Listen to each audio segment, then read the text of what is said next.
Crazy.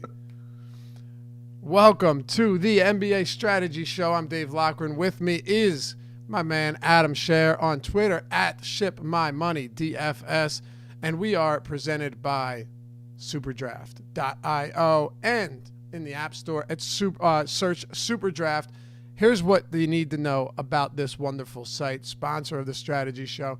There are no salaries. It's all the multiplier, 1x, 1.5x, 1.3x. So instead of paying $11K for Harden, you get him at a 1x multiplier. Instead of paying $7,500 for John Morant, you get him at 1.3. So whatever he scores, 1.3 times his projection or times his fantasy points is exactly what you are rewarded each day. And the best part, if you haven't signed up yet, there's a very simple way to get $20 free in Super Cash when doing so. Just use the promo code AWESOMO and you'll get $20 in Super Cash upon depositing your first $100. No reason not to do it. Running some big contests every day. They keep growing, and we keep enjoying those bigger prize pools. Remember, download it in the App Store or go to superdraft.io. All right, Adam, 4 games to talk about. How we feeling, brother? Pretty good. It feels like the first time in a while we've had a short slate. It does. Yeah, we've had pretty decent slate sizes for sure. And this one, not nearly as pretty. You're looking at a slate with likely no Joel Embiid and no Ben Simmons. We know that for the Sixers, so that'll get interesting. Outside of that, it just starts to look like a slate that's hard to read. No LeBron James against Golden State. That's a big one. And there's still no Dame again. What's that? No Dame again. No Damian Lillard again. There's some big injuries today for sure. Yeah, and one thing I mentioned on the podcast with Dan last night was normally I'm not a huge advocate of game stacking in NBA. Obviously, it becomes a more appealing strategy as slates get smaller, but it also becomes more appealing when you get slates like this where there's limited games, but also every game has pretty substantial blowout risk where you have one good team and one absolutely awful team. Right, no question about it. I think you've got 1, 2, so every game it has at least a 7-point spread. Yeah. Pretty significant, for sure. Yeah, and I guess I shouldn't say absolutely awful. Like the Kings and the Blazers aren't at the same level as the Warriors and the Knicks, but they're still road teams against better opponents. Yeah, I would think that game stays relatively competitive, but then at the same time, we still have to find fantasy value there, and that's exactly what we're going to do. So let's dive into it. Philadelphia 76ers against the Knicks. Joel Embiid's doubtful, so I don't see any way he plays on the second of a back-to-back. They're 7.5-point favorites, 212.5 total. Very low-scoring game, at least projected to be. On the season, you've got Tobias Harris. Him and Horford haven't played a ton of minutes without Simmons and Embiid. Their production's fine. Horford's assist rate goes up a lot. His usage isn't great. Tobias Harris has a 26% usage rate. Like, it's fine, but they've disappointed in many instances this season. It's just going to be impossible to get away from this Sixers team today. Whether you trust them or not, it doesn't really matter. Going up against the Knicks, still laying 7.5 points. I mean, what are you supposed to do here, really? Right, and for the most part, the pricing is still really affordable. You mentioned we don't have a big sample of both Embiid and Simmons being off the floor for these guys, but even if you just take off Embiid, you get up to about a 26% usage rate for Harris. Horford's averaged 1.08 DraftKings points per minute. Obviously, you would expect those rates to go up even a little bit more if you take Simmons off as well. And it's not like it's a bad matchup against the Knicks. Harris is going to play huge minutes. Horford, as bad as he's been this year, a lot of those issues have been caused by playing alongside Embiid, not necessarily that he's just completely washed and incapable of producing. So, although that might be true as well. Very, very much. And I think it's probably a contributing factor. But I don't, and it's reflected in his numbers when he plays without Embiid. He's not bad. He might not be, prime Al Horford anymore, but still a productive player, still only 5,200 on DraftKings. So, both of those guys look really good. But then you get the trickle-down effect, too. Like, you get a usage bump for Josh Richardson, who's cheap and should play big minutes.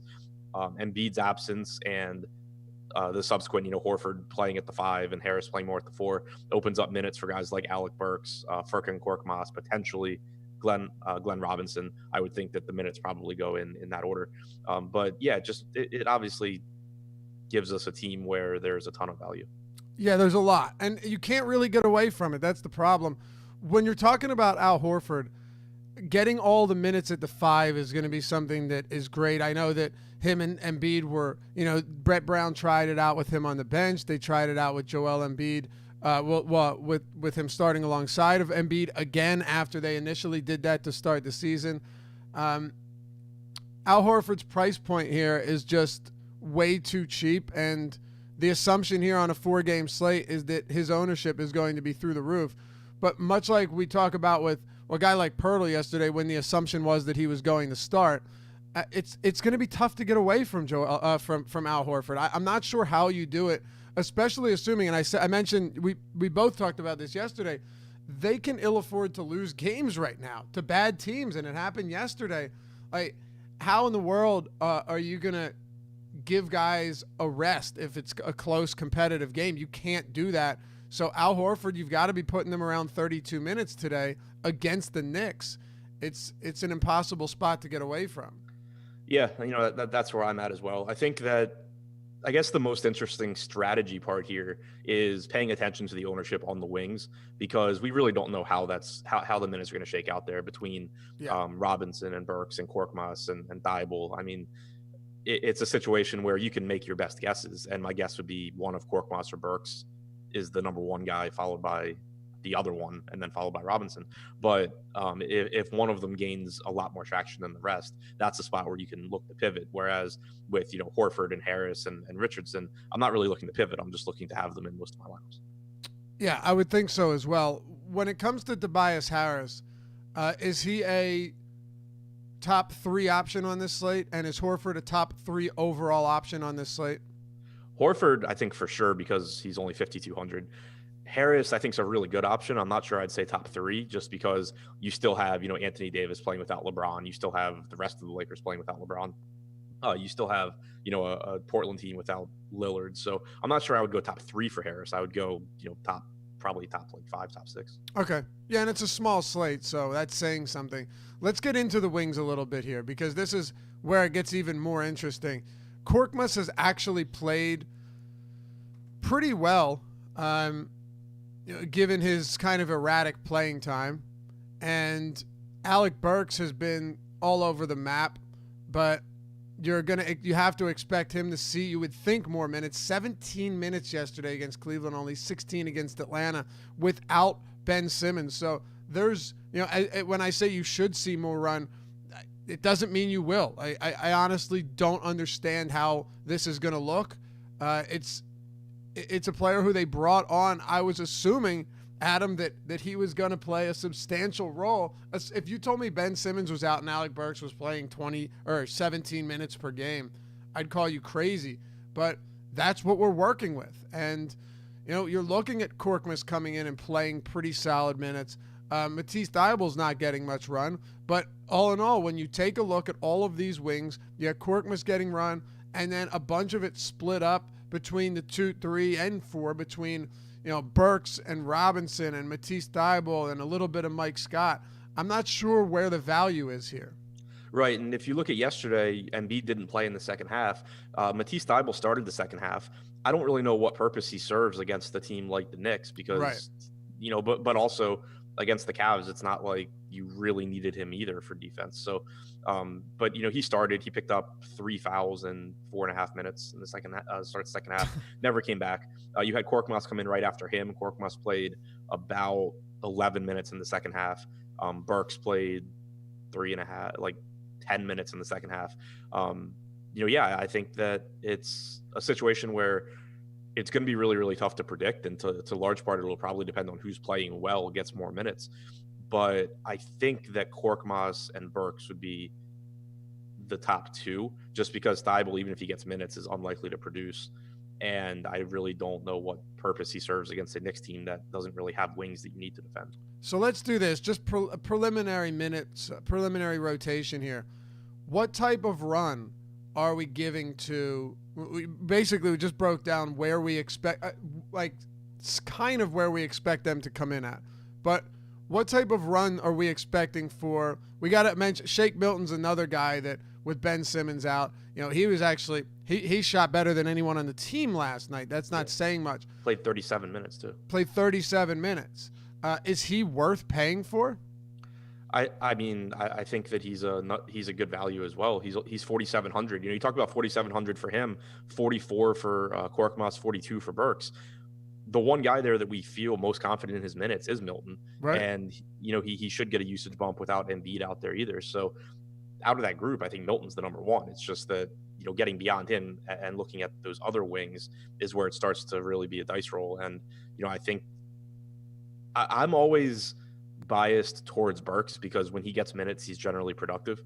It's scary how Brown really hasn't wanted to use him, but I think that I would lean towards Burks just because I think he has the higher ceiling than Korkmaz. I'd love an explanation on why Burks isn't getting sufficient run, but yeah, you and I both thought that was a really great pickup and thought it was going to help Philly a lot. Yeah, I guess they decided not to use him. And look, I'll be fair. I know that Korkmaz is actually playing pretty well. Like, Korkmaz is shooting really well. It doesn't mean you can't get both of them in there.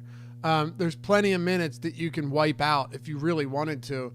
But yeah, look, do we trust Shake Milton's production? No, not necessarily. But if the minutes are going to be there, then that's kind of all that matters in a spot like this. If you give him 30-plus minutes on a 4-game slate against the Knicks, even if it's projected to be a low-scoring affair, there's reason to have some interest. Like you said, you're right to be biased in favor of Alec Burks because if he does get those minutes and he does, say 25 or so minutes, he's probably going to have a solid game and he's not going to be reserved about shooting at all. But Milton's the interesting one because he's played only 87 minutes without Simmons and Embiid this year. But he does have a 25.5% usage rate, 0.93 fantasy points per minute, even a 20% assist rate. Small sample, of course, but it's worth noting that those minutes could be big for Shake Milton.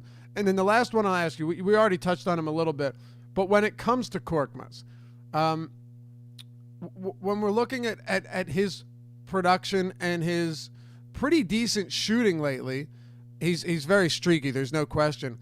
If you give him, say, 26 minutes today, would you imagine that you get a lot of him? I'm not sure about a lot. I'd get the some. He's played 16 games without Embiid this year. Obviously, Simmons in for most or all of those. But he's averaged 0.8 DraftKings points per minute, 20.8 minutes per game. But if you take the rates from those games and give him 26 minutes, I get around a 20 fantasy point projection for him. Okay. So let's do this because it's such a complex situation with Philly. Let's just rank right now, it's still early. Let's rank your Sixers in order of preference at 9:47 Eastern time. Yeah, Horford, Harris, Richardson, Milton, Burks, Korkmaz, Kyle O'Quinn. Okay. Who I think plays like 14 to 16 minutes. It's not out of the question. Assuming that Pell's out. Yeah, I was going to say, assuming that, and he has an illness, so I don't really know. It's an upper respiratory illness, though, so that stuff can keep you out for a while. I have him projected as out, so, I think maybe Kyle O'Quinn does fall into some additional minutes, but what do you give him, like 12, 15? I mean, he played, I think he played 8 in the second half yesterday. He did, and he didn't finish the game out. The Sixers actually closed it out with their starters plus. By the way, Alec Burks did close the game out. Yeah, that's over Thibault. So yeah, I think that's a good point. Okay. You want to talk about the Knicks here then? Not really. Okay. Well, the Sixers are like the most them and the Lakers are the two most complex teams that we're going to talk about. Some of these aren't going to take that much time. The Knicks might be one of them, but you can jump into it here because the Sixers are down their two best defenders. Yeah, I was going to say, I think the Knicks are one of the easier teams to break down, or I guess just like less interesting teams because they're essentially healthy. Obviously, you don't really know how rotations are going to look for the Knicks. Mitchell Robinson's played big minutes by his standards for 2 games in a row now, 26 2 games ago, 30 last night.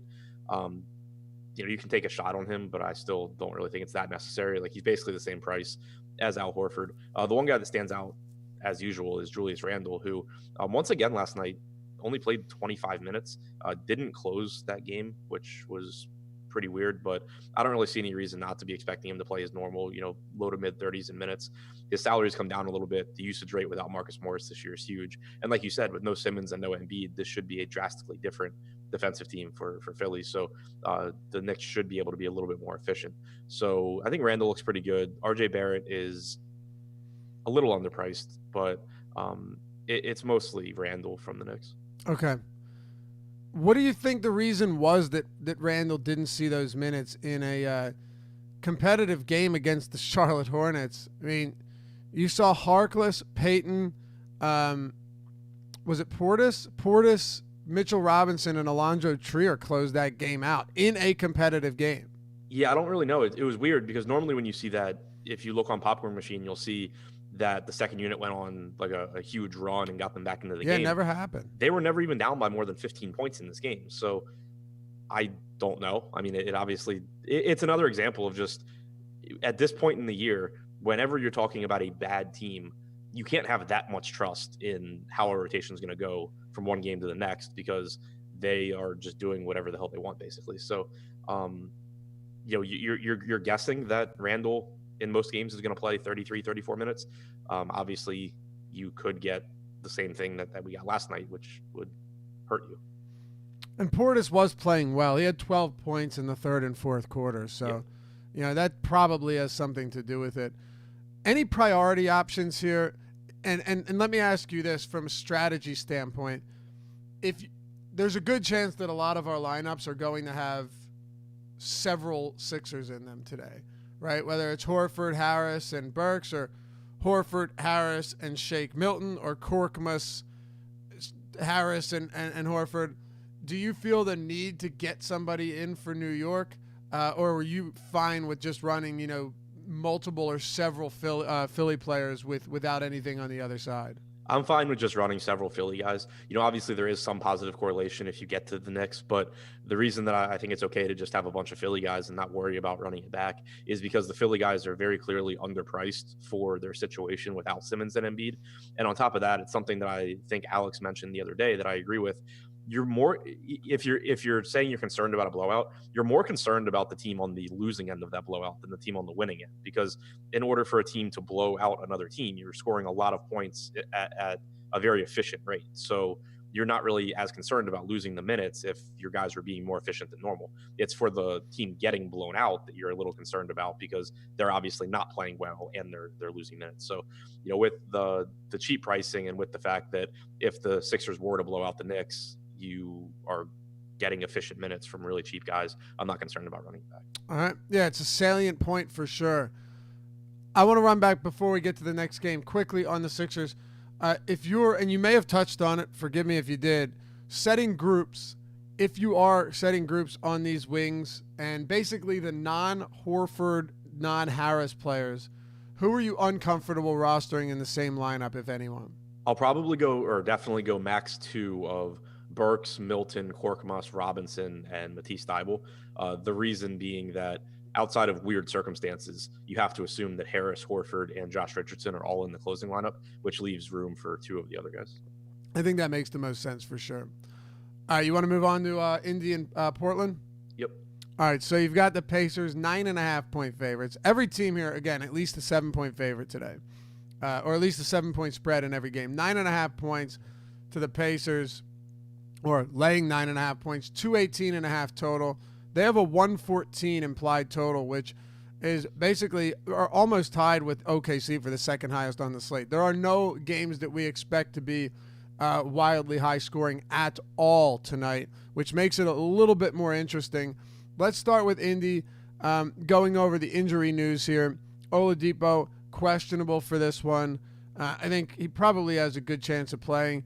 Guys like Edmund Sumner, he is also questionable with that ailing hip. So you've got some noteworthy injuries, given that Jeremy Lamb is also out with the ACL tear. So we'll get to Lillard and his absence in a moment, but let's start it off with the backcourt and the Pacers and how you're approaching them today against a bad Portland defense. So Oladipo, obviously big injury news. I expect that Aaron Holiday will start regardless Aaron Holiday will get more minutes because Lamb's out. But if Oladipo is in, Holiday will go back to the bench. If Oladipo's out, Aaron Holiday will start. So that obviously has a big impact. Holiday's only 4,800. Oladipo on DraftKings is 6,200. Probably still cheap on FanDuel though. They haven't really raised his price. So I think that 4,800 on FanDuel. So if Oladipo is in, I think he looks like a really good FanDuel play, pretty mediocre DraftKings play. If he's out, you get probably 30 plus minutes from a really cheap Aaron Holiday on both sites. So he would look good. And there would also be, a little bit more usage and more minutes for several players. So I think Holiday, the biggest beneficiary, we've seen Indiana not look to play TJ McConnell alongside Malcolm Brogdon too often this year. If Oladipo's out, I would expect you get around 20 minutes from McConnell, which at 3,400 is makes him a reasonable play, but it's still kind of tough to expect big minutes out of him. It is, and last game we got 21.5 from him. He was underwhelming, but on a per minute basis, he's been pretty solid this year, averaging right above a DraftKings point per minute. And on such a small slate at 3,400, I think you could do worse. But you're going to need Oladipo out. The wing situation, is there any interest in somebody like, say, T.J. Warren, who came in the last game, was super hot out of the gate, and then cooled off, ended up finishing with only 27 fantasy points in 27 minutes. But granted, that was a monster blowout. At one point, they were up by like 40-plus points. At no point was that competitive. So you expect him to get back up to playing big minutes today, assuming it stays close. Any wings that you like here? Yeah, I like Warren. I think that, like you said, he should play big minutes if the game's close. I think his price is pretty much where it should be.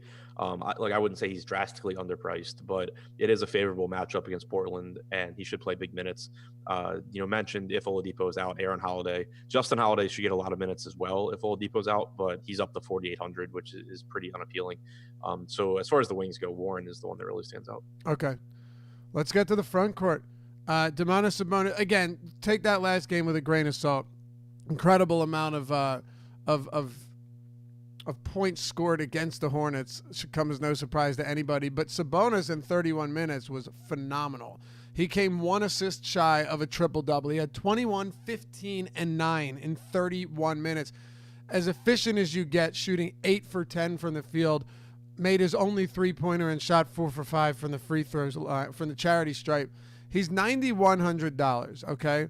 On FanDuel, you've got Sabonis at $8,400 against a Portland front court that I just simply don't think they can stop him, Adam. So let's kind of put this in context with the rest of the slate. You've got so someone was asking any reason why they kept Sabonis in so long. I don't know. They made 31 minutes in a blowout is not extreme at all. Could he have come out earlier? Yeah, no question. But I don't think McMillan made any crazy decisions. It's not like Steve Kerr when he was playing his guys for 36 minutes in 50-point games. They probably, my guess is just that they didn't want to run go-go for the entire fourth quarter. That you're probably he's so bad that they could erase a 40-point deficit. I was just thinking more like conditioning. But. Yeah, no, I know. All right, so LeBron's out, Embiid is out, Lillard is out. So just here, listen to this. You got 6 guys above 9K on DraftKings, okay? 3 of them are out. So that leaves you with McCollum, Sabonis, and Anthony Davis. On FanDuel, not as much flexibility, but you have Davis, LeBron, Embiid, Whiteside, Lillard above that 9K mark. So you're getting Sabonis at 8,400. Let's break it down on each site here. Yeah, so I mean, I think Sabonis is a really good play because it's a good matchup. He should play big minutes. He played almost 20 minutes in the first half of the game against Charlotte. And if you assume Oladipo's out, he's someone that you can add a couple of minutes onto as a result of, guys just having to soak up Oladipo's minutes on the wings. And, it's just kind of having a trickle-down effect to the front court. So I think it's a really good spot. The issue that you run into when you do compare him to the guys at the top, like you said, is that Anthony Davis obviously is in a situation to get increased production because LeBron is out. CJ McCollum, same thing with Lillard out. Granted, McCollum's price is already corrected and he's in a tough spot. But I still think that if you were only to play one of the expensive guys, it's still tough to make it Sabonis since he's not really in a spot where you expect him to be more productive than average, while the rest are. Okay. Anybody else? Do you want to talk Miles Turner at all? Yeah, I think Turner, kind of has to be mentioned. He was about 40% owned last game, came through in a big way. Only 6 points and 10 rebounds, but 8 blocks, 2 steals. Obviously not expecting that to happen again, but still looks like a good value, especially if Oladipo's out, because you would expect he plays around 32 minutes. Oladipo being out has a little bit of an effect because it's more usage, but also because you, in theory, would get more Sabonis a little bit more Sabonis at the 4, a little bit more TJ Warren at the 3, and that could help to solidify Turner's minutes as well. So, I think that he has a high ceiling for 5,200. If he's going to be massively owned again, I don't think that he necessarily should be like, one of the highest owned guys on the slate or anything, but potentially a good pivot to like Al Horford or in addition to Al Horford. Yeah, it's pretty crazy how popular that game was. Miles Turner finished with 6 and 10, but had 10 stocks, 8 blocks, and 2 steals in 27 minutes. Yeah, normally when you fade a 40% owned guy and you find out he had 6 points and 10 rebounds, you're pretty happy with how your night went. Yeah, that was not the case. No, I mean, what a wild performance.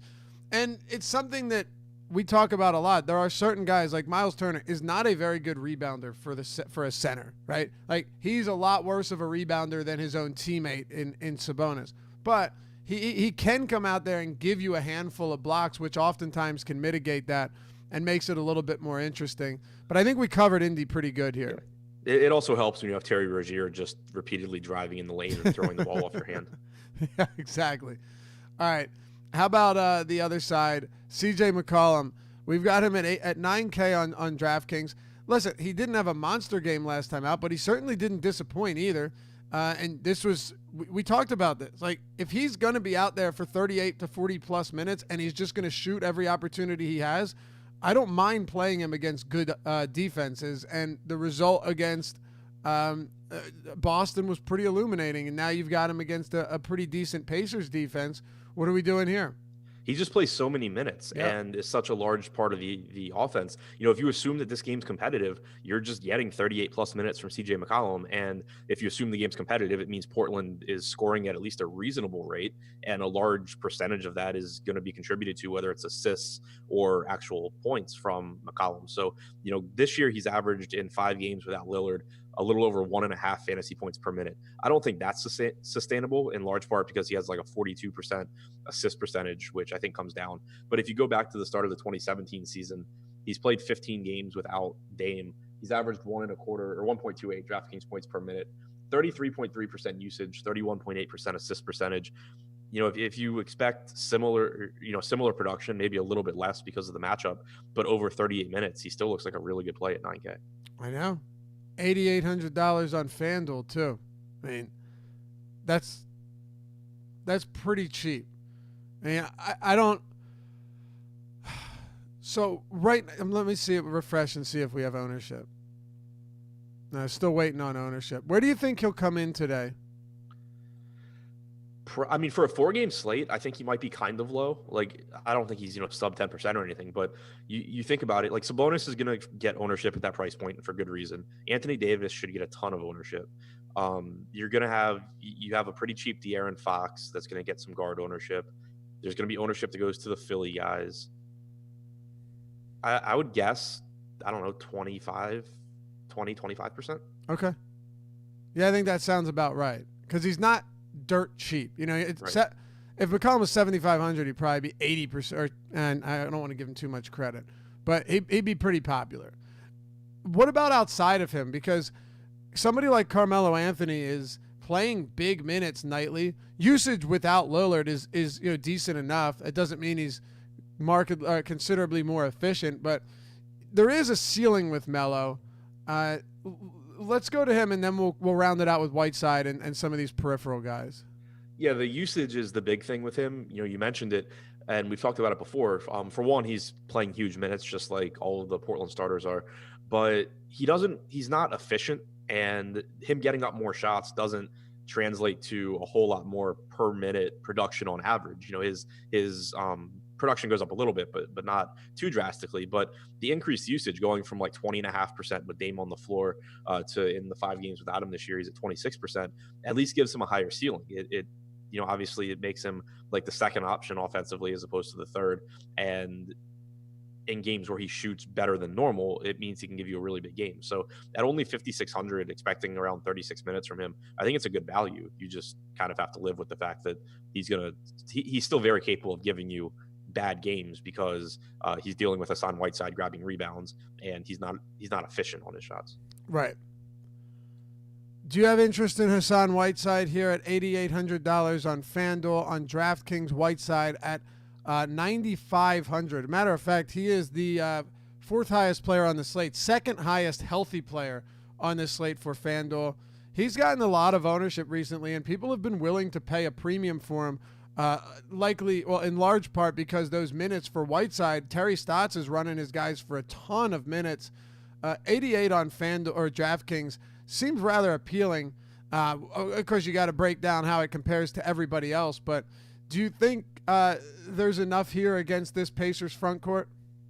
I think the salary on Whiteside by itself is fine, and it's another guy that should be taking some ownership away from CJ McCollum because I think that they project pretty similarly. The problem that I would run into with Whiteside is that you have some really high upside centers that are a lot cheaper. You have Horford, you have Turner, you have not quite as appealing, but you still have Steven Adams that is a reasonable play. You have Sabonis if you roster him at center. You have Anthony Davis who you could roster at center. There's a lot of centers that give you upside if you go a little bit cheaper. So I think that keeps the ownership in check and keeps my exposure to Whiteside in check. But that being said, you're talking about someone that for the season has averaged about 1.3 DraftKings points per minute. He should play 36 plus minutes as long as this game's competitive. And even though you're not expecting him to produce better than normal against Indiana, he should still be able to come in around his season averages here. Anyone else here worth discussing? Gary Trent Jr., Anthony Simons? Not really. I mean, Gary Trent's playing huge minutes as well. He's only 4,100. Pretty much no matter who I put on the floor, who I take off, Trent looks like a 0.65 DraftKings point per minute guy, which means that you need him to shoot well or run into a bunch of steals to get a big game out of him. But with it being a 4-game slate, especially if he's going to end up being a lot lower owned than someone like, Korkmaz or something like that, I think that's where the appeal would come from someone like him or even Ariza. Okay. Let's move it on. OKC and Sacramento. Before we do, I want to let you know that NBA Strategy is the promo code, all one word, to get 50% off your first week of Awesemo Plus Platinum membership. NBA Strategy gets you the ownership projections, the player projections, all of the tools that are developed and used by Awesemo himself, Alex Baker, #1 DFS player in the world. Call him what you want. That's what he is, and that he uses the tools that he developed and that are on the site at awesemo.com. To check out everything we have, you go to awesemo.com/join, and you can check out videos on all of our most popular, most well-known tools before purchasing a subscription, or you can do weekly express passes for $3.95. There's a lot of different ways to do it, annuals, monthlies, you name it. But if you wanted to get 50% off your first week, go ahead and use NBA Strategy as your promo code. Get 50% off. That's Awesemo Plus Platinum membership. All access, you name it. The Fantasy Cruncher add-on is separate, but it's worth looking into for sure. We're talking all of the premium articles, the lineup builder, and so much more. That's NBA Strategy. One word. Go to awesemo.com/join, and be sure to hit us up. Say hi in the NBA or any premium Slack chat channel that we have. Got an interesting community of characters over there. Most of them very likable people. All right. Most. Oh, what'd you say? I said most. Most. OKC, Sacramento. You got the Oklahoma City Thunder. Good team at home. 7-point favorites, 222.5 total.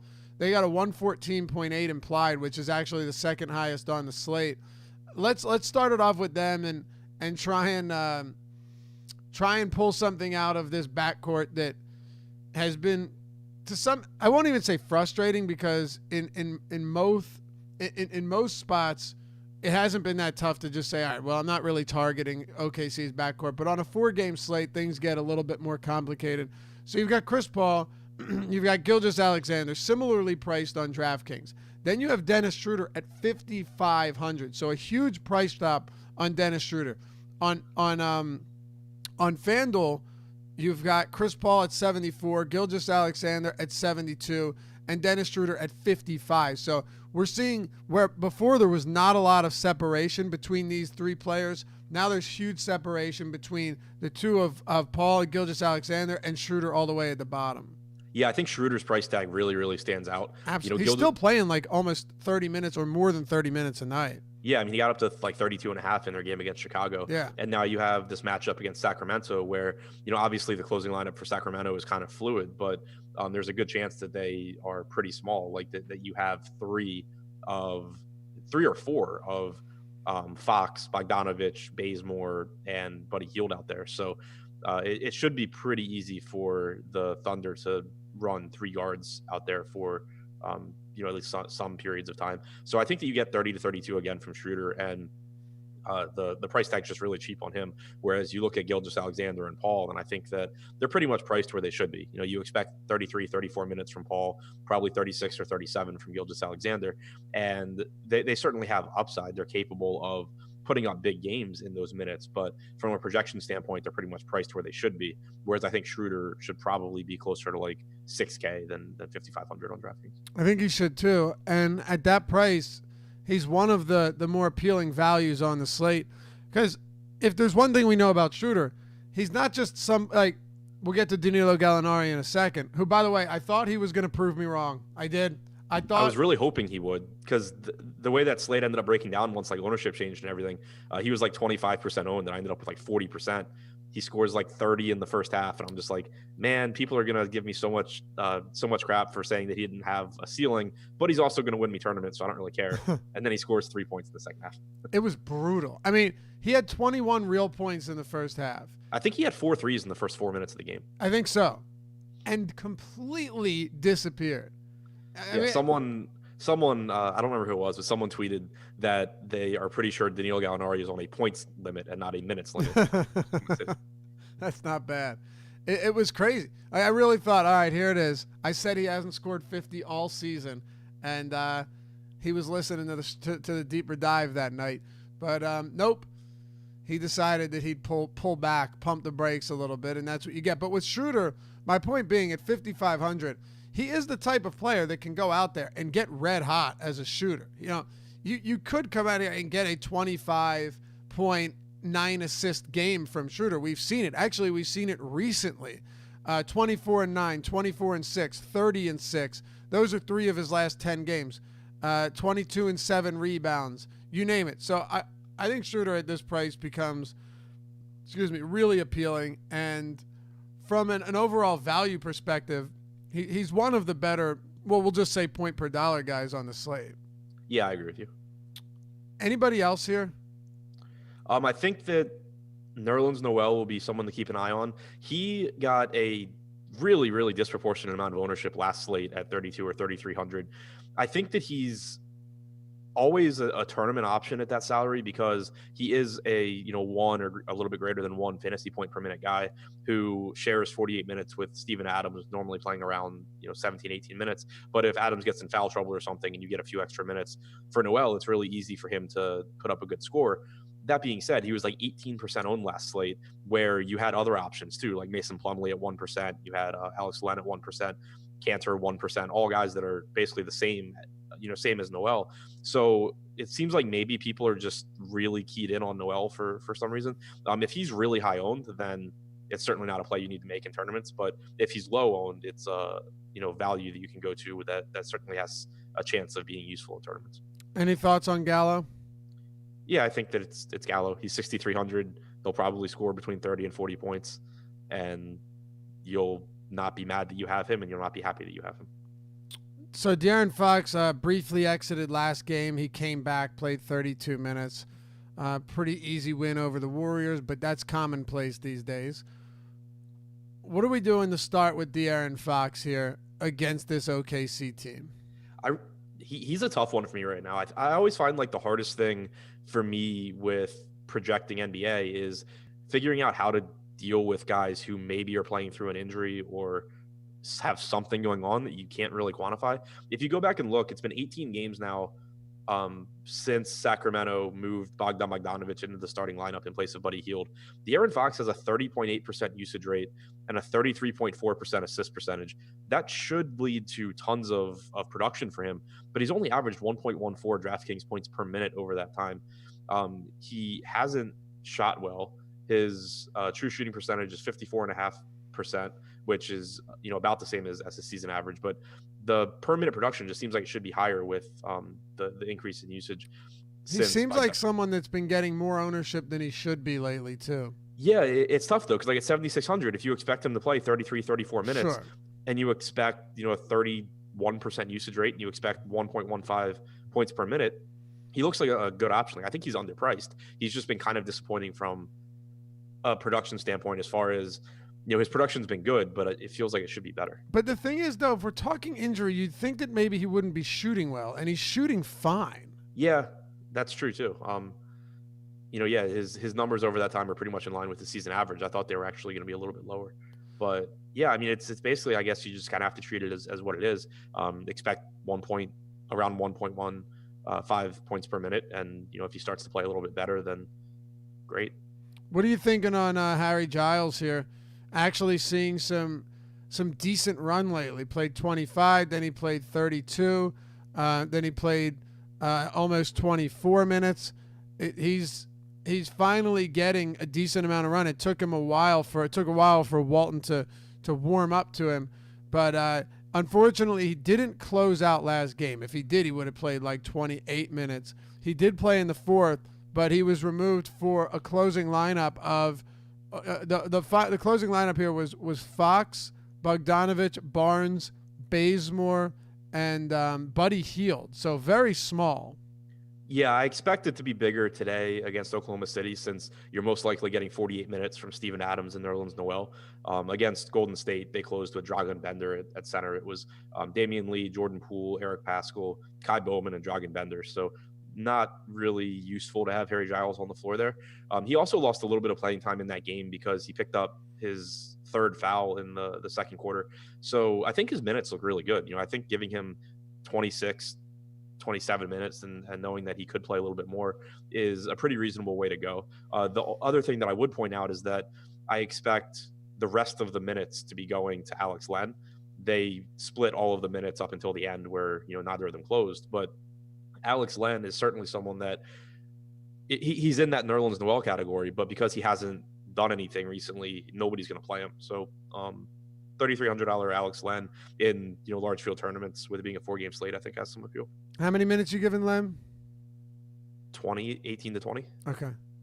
Yeah, it really depends, because the thing is we're not really seeing, or in this game, I'd be kind of surprised if you get small lineups from Sacramento. So I think that Harry Giles plus Alex Len should equal at least close to 48. Maybe you give like Bjelica sometime at the 5 or something, but we haven't really seen that as much lately. So I think that you can project a little bit more for Giles and for Len. Walton's been strange about that. It wasn't more than 2 weeks ago that, with Bagley still out at the time, obviously, Bjelica was, Giles was playing the first 8 minutes of the first and third quarter, and Bjelica was soaking up huge minutes at the 5.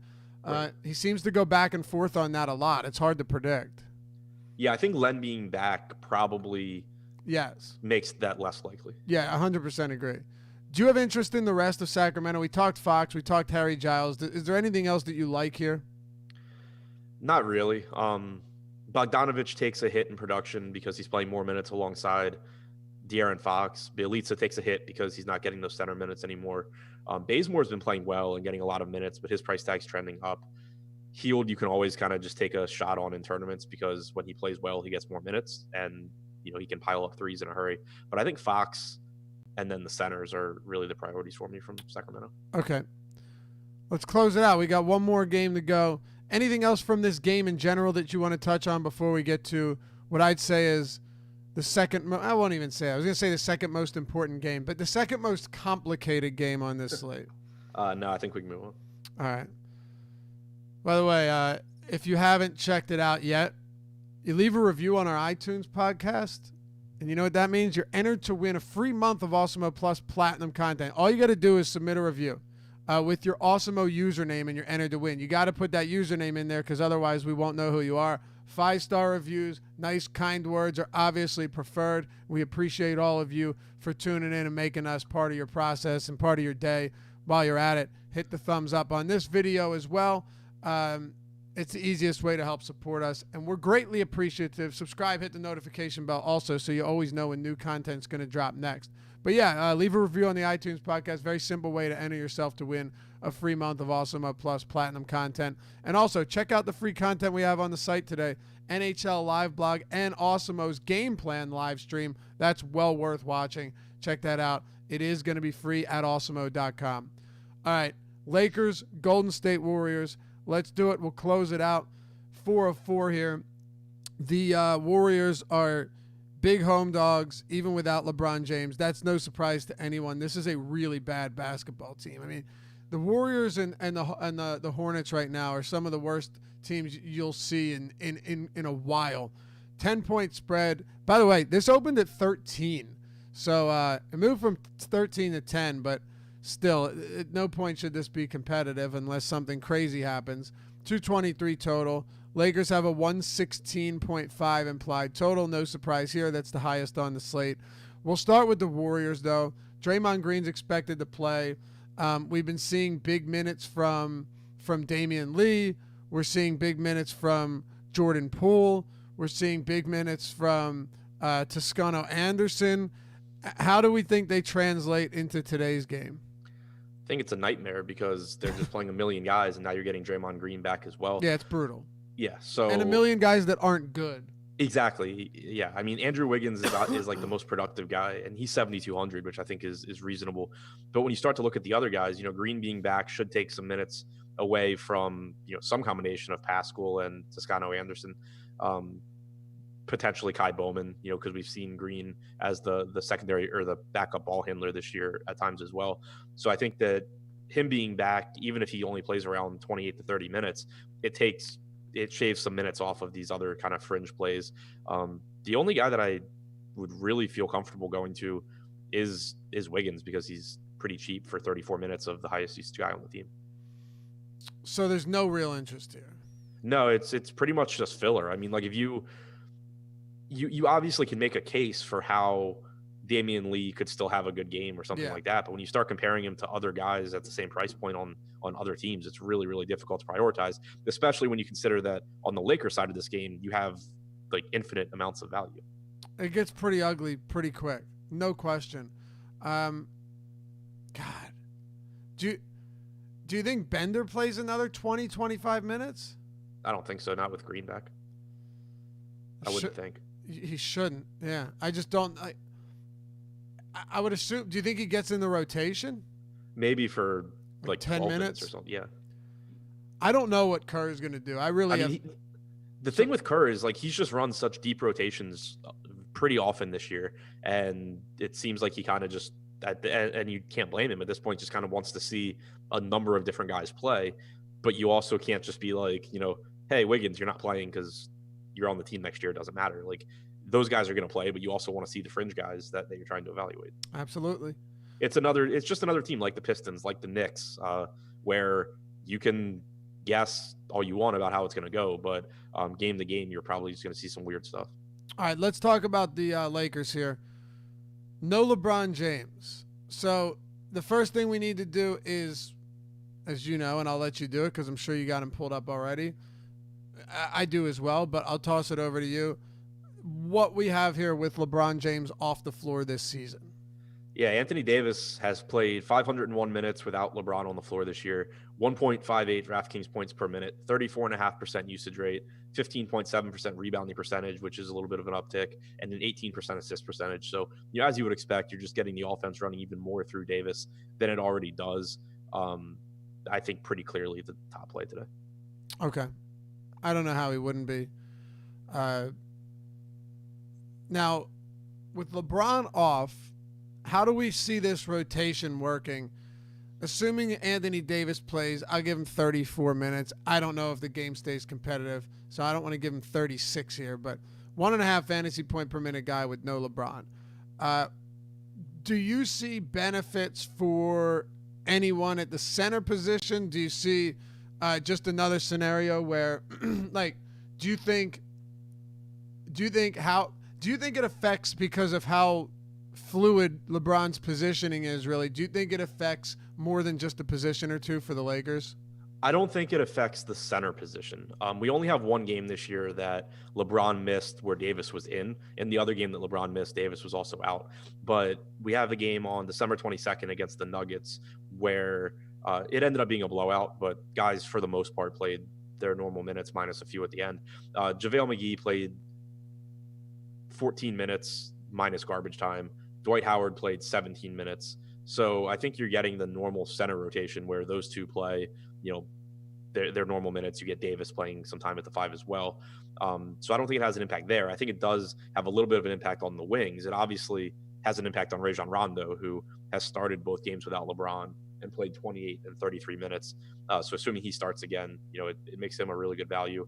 It opens the door for a little bit more Alex Caruso run. It helps to solidify minutes for guys like Avery Bradley, KCP, and Danny Green. But as far as the front court goes, I don't think it changes anything. Okay. Let's talk about Danny Green and Caruso. Let's talk about first Rajon Rondo.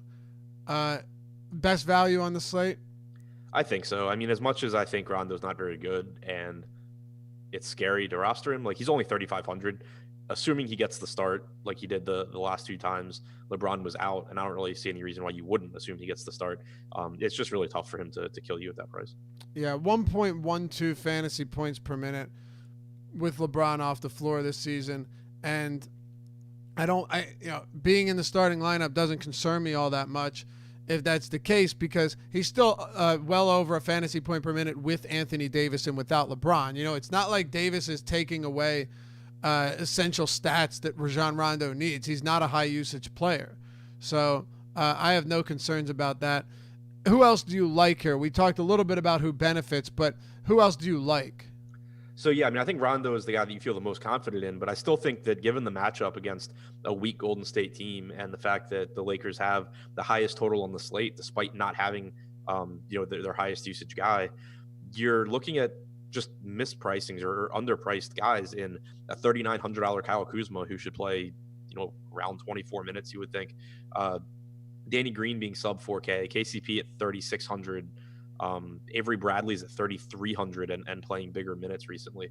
So it's harder to distinguish between those guys and really say this is the guy that you want. But among that group, I think, and it's the same thing I said before the Pelicans game, I think that there's at least one, if not more, of that KCP, Bradley, Danny Green, Kyle Kuzma group that has good games. All right. And playing these are the type of guys that rostering however many of them together can get really dicey really quick, even against Golden State. Yeah, I would be hesitant to go more than 2 out of the KCP, Green, Bradley, Kuzma group. Absolutely. Would you be okay? How many? It's very early, but how many players would you be okay having in the same lineup from the Lakers? 3, 4? Probably 4, because you figure the way I normally look at that is I kind of try and just gauge like how many core plays I have from the team. And I think Davis and Rondo are both core plays. So that obviously already puts me at 2, where I'm just going to have most of my lineups with Davis and Rondo. I'm fine mixing in, especially because they're so cheap, 2 out of the Kuzma, Green, KCP, Caruso, Bradley, whatever group. All right. Well, before we head out, let's do some of our top plays from the slate. 4 games only, and some really big news. Again, if you didn't catch the beginning of the show, Joel Embiid is doubtful. LeBron James is out. Damian Lillard remains out. Victor Oladipo is questionable. A lot of marquee names that are either not playing, not expected to play, or might not play today. So we got to pay close attention, getting closer to lock. Who are your top plays right now? Anthony Davis, Rondo for value, Horford, Harris, McCollum. I think Fox is underpriced, like we said. Richardson, I think, is a good value. Whiteside and I mentioned McCollum. Whiteside looks similar to McCollum as well. Okay. And FanDuel, Rondo's 4K. Al Horford's 4,800. Josh Richardson, 52. Harris, 67. Adam, they're all really cheap on FanDuel, these Sixers. Yeah, so are most players, but That's kind of the issue. Like Malcolm Brogdon's 5,900. If Oladipo sits, do you have a lot of interest at his price point there? yeah, I mean, I think he's a fine play even on DraftKings where he's more expensive because Sure. the matchup's good. But at 5,900 on FanDuel, that's really, really cheap. Yeah, I'm agreeing. Or I would agree with that. Domantas Sabonis on FanDuel is another one since you gave some DraftKings options there. I think Sabonis at 8,400 makes for a lot of sense. But yeah, Rondo, Horford are two that it's going to be difficult to get away from. And then mixing and matching those other Sixers players is pretty much a priority early in the day. That'll do it. 4 games, man. Usually we're here a whole lot longer than this, but this is the shortest slate we've had in a while, it feels like. So we got 4 up, 4 down. You and I will be back tonight for the deeper dive. It's my last deeper dive of the week, and then you'll be on with Adam tomorrow. We got a lot more coming up. Hopefully everybody got their PGA lineups in. There was a ton of content for that throughout the week, but today you've got the premium live stream from Awesemo from Alex Baker. That is free today. Make sure to check that out if you wanted to get an idea of what it was like. Jake Hari with the NHL picks, and we've got the deeper dive live before lock. So that'll do it for today. Thanks for watching. Hit that like before you head out. Adam and I will be back with you this late afternoon. And check out superdraft.io or download it in the App Store. They're running a lot bigger contest there lately with a lot bigger prize pools up top. Use the promo code AWESEMO to get $20 in free super cash when signing up and depositing $100 or more. We will be back with you tonight. We'll see you soon. Thanks for watching The Strategy Show.